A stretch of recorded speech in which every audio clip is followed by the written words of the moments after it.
Bonjour mesdames, messieurs, c'est une première pour moi. Donc, veuillez bien accueillir cette vidéo, qu'elle fasse plein de vues et surtout qu'elle apaise et que vous retrouviez à la fin une sérénité. Et j'attends vos commentaires avec impatience. Donc je vais vous lire des histoires très souvent. Et là, j'ai choisi La Belle et la Bête d'un conte, les grands classiques, contes et fables. On commence. Je ne sais pas combien de temps va durer cette vidéo. Cette hypnose enfantine et adulte.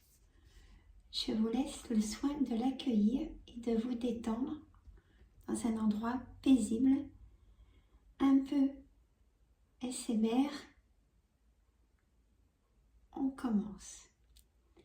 La Belle et la Bête. Il était une fois un riche marchand qui vivait en ville dans une maison luxueuse avec ses 3 filles. Ses 2 filles aînées étaient égoïstes et superficielles, alors que la cadette, qu'il avait appelée Belle tant elle était charmante, était bien intentionnée, sincère et généreuse. À cause de marchés qu'il avait conclus et qui tournèrent en sa défaveur, le marchand perdit une grande part de sa richesse et se vit contraint de se reloger avec ses 3 filles dans une humble maison de campagne. Belle s'adapta facilement à sa nouvelle condition alors que ses 2 sœurs n'arrêtent jamais de s'en plaindre. Un jour, leur père annonça qu'il devait aller en ville pour affaires, ayant bon espoir de résoudre ses problèmes financiers. Leur proposa de rapporter à chacune d'elles un cadeau. Sans hésitation, les 2 aînées lui demandèrent des parures et des bijoux, alors que Belle dit qu'elle voudrait juste une rose. Hélas, les choses ne se passèrent pas comme le marchand l'avait prévu, et c'est les mains vides qu'il dut rentrer à la maison. En chemin, il fut surpris par une tempête de neige et voyant un château apparemment abandonné, décida de s'y réfugier pour la nuit. Scrutant à travers les grilles du domaine, il découvrit un luxuriant jardin de roses. Se rappelant alors la promesse qu'il avait faite à Belle, il tendit sa main pour cueillir l'une de ces splendides fleurs en disant « Ainsi, je rendrai heureuse au moins l'une de mes filles. »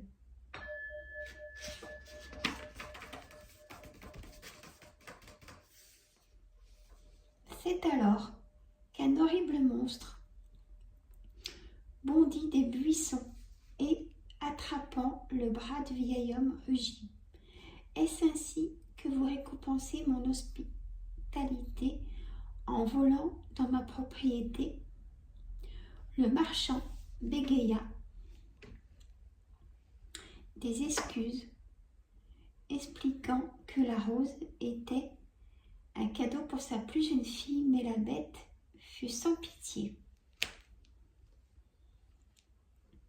« Vos excuses ne vous sauveront pas de ma prison, à moins que vous ne m'apportiez votre fille comme caution. » Le seigneur du château lui tendit ensuite un coffre rempli de joyaux, grâce auxquels ses filles pourraient subvenir à leurs besoins pendant sa captivité. Il le laissa ainsi revenir auprès d'elles afin de leur dire adieu. Sitôt à leur maison, le pauvre vieil homme montra à ses filles le trésor et en larmes leur expliqua comment il était rentré en sa possession et à quelles conditions. Sans hésitation, Belle s'exclama aussitôt « Puisque vous êtes mis en péril à cause de ma rose, je dois y aller avec vous, ainsi que la bête le propose. »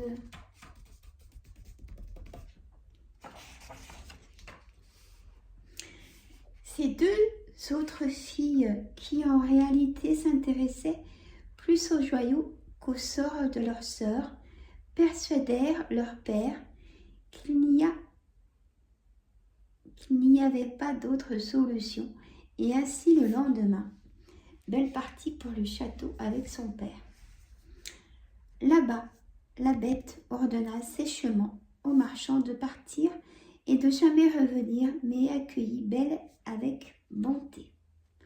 Lorsqu'ils furent seuls, la créature essaya de rassurer la jeune fille, lui disant qu'elle pouvait disposer de tout ce qui était dans le château comme si c'était à elle, et lui offrir un miroir à travers lequel elle pourrait voir sa famille lorsqu'elle le souhaiterait.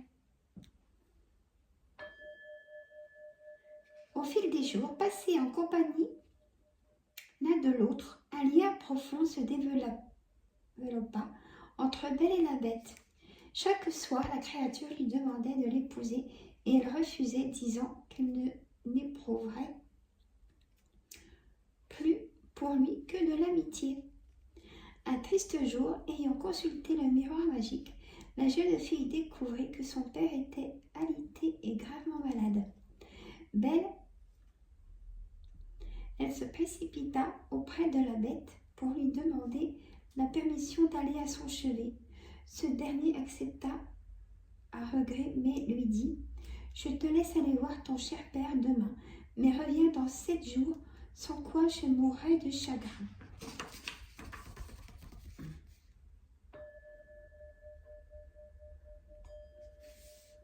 Sitôt Belle rentrait à la maison, le cœur de son père fut rempli d'une telle joie qu'il guérit en quelques jours.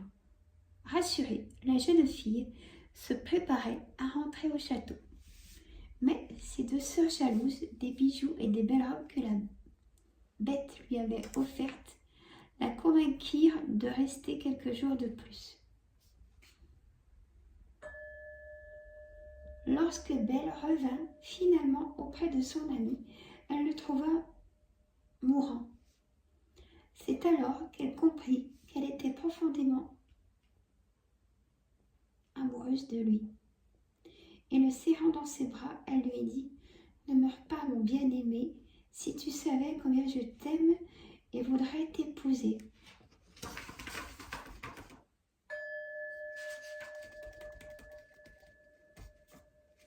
À ces mots, comme par magie, la bête à l'agonie disparut.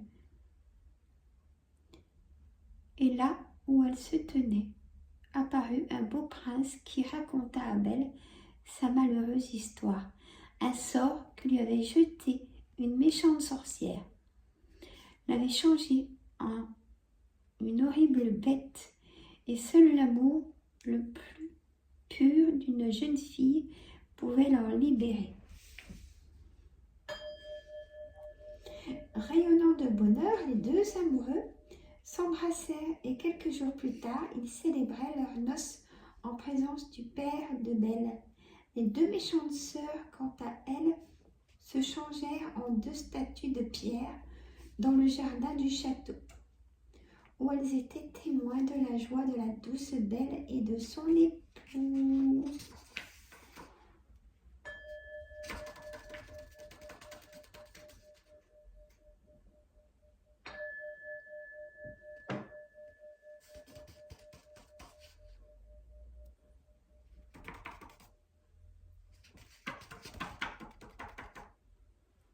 À bientôt.